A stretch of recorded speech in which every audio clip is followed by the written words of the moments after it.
আপা 152 সমন্বয়কের মধ্যে একজনকেও কিন্তু গুলি করা হয় নাই বা কেউ গুলিবিদ্ধ হয় নাই, গুলিবিদ্ধ হয়েছে সাধারণ জনতা। তার মানে ওরা মারছে এগুলোকে। ইন্ডেমনিটি দিয়েছিল 1500 হত্যাকারীদের পুলিশ। আমি বলছিলাম বিচার করবো, আমি বিচার করি নাই, করছি ইনশাল্লাহ। বিচার হবে ইনশাল্লাহ। কারণ এত রুচিহীন কথাবার্তা শেখ হাসিনা তার নেতা কর্মীদের সাথে বলেন, সেটা নিয়ে মন্তব্য করার মতো রুচি আমার ব্যক্তিগতভাবে নাই। আমি ওই প্রসঙ্গে যাব না।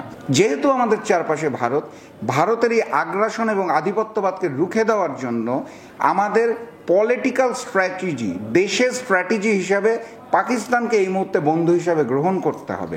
এবং দেখবেন আপনি বহির্বিশ্বে শক্তিটা নির্ধারণ করা হয় কিন্তু পারমাণবিক শক্তি দিয়ে, কার কতখানি ক্ষমতা। আমরা জানি ভারতও এইদিকে এগিয়ে আছে, পাকিস্তানও এগিয়ে আছে।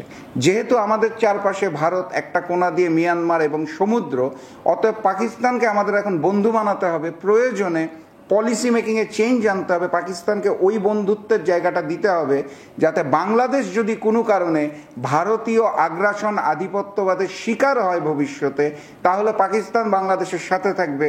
কারণ পাকিস্তানের সাথে যদি আমরা ওই চুক্তিতে যেতে পারি, পারমাণবিক শক্তি যদি পাকিস্তান বাংলাদেশের জন্য ব্যবহার করে, সহযোগিতার জায়গায় আসে, তাহলে নিঃসন্দেহে ভারতও বাধ্য হবে আমাদেরকে ওই সমীহটা করতে। যেহেতু আমাদের এই পারমাণবিক শক্তিটা নাই এবং করতে অনেক সময় লাগবে, দীর্ঘ সময়ের ব্যাপার, অতএব যার আছে তার সাথে আমাদের ওই বন্ধুত্বপূর্ণ সম্পর্ক যেতে হবে। আমি যেটা বলতে চাই সেটা হচ্ছে, পাকিস্তান থেকে পণ্যবাহী জাহাজ বাংলাদেশে এসেছে, নিঃসন্দেহে এটা একটা ইতিবাচক বিষয়।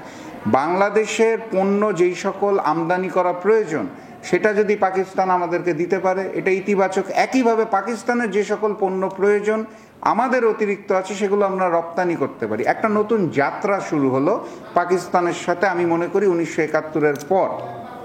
এটাকে নিঃসন্দেহে ইতিবাচক হিসাবে দেখতে হবে।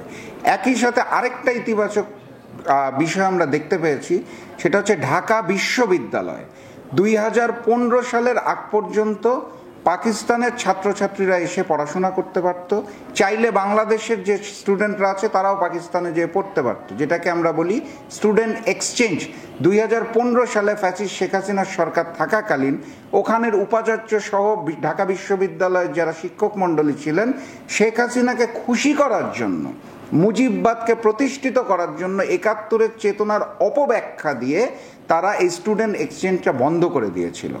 আমি আপনার মাধ্যমে দেশবাসীকে জানাতে চাই, গত পরশুদিন এই সিদ্ধান্তটা পরিবর্তন হয়েছে। এখন থেকে বাংলাদেশের স্টুডেন্টরাও পাকিস্তানে যেয়ে পড়তে পারবে, পাকিস্তানের স্টুডেন্টরাও ঢাকা বিশ্ববিদ্যালয়ে এসে পড়তে পারবে। এটাও একটি ইতিবাচক বিষয়।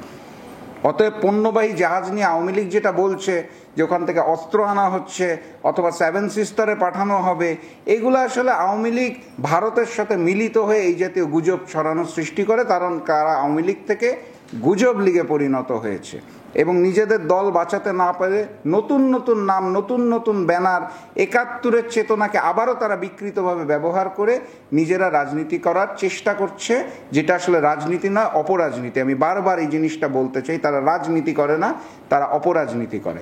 অতএব তাদের অপরাজনীতি এবং ভারত দিল্লি রয়ের যে পরিকল্পনা, নীল নকশা, এগুলোকে রুখে দেওয়ার জন্য পণ্যবাহী জাহাজ পাকিস্তানের সাথে স্টুডেন্ট এক্সচেঞ্জ যেগুলো হচ্ছে, এটাকে আমি ইতিবাচক হিসাবে দেখি। দেশবাসী সমর্থন রয়েছে এবং আমি মনে করি পাকিস্তানের সাথে আমাদের যে সম্পর্ক সেটা আরো গভীরতর করার সুযোগ আমাদের আছে।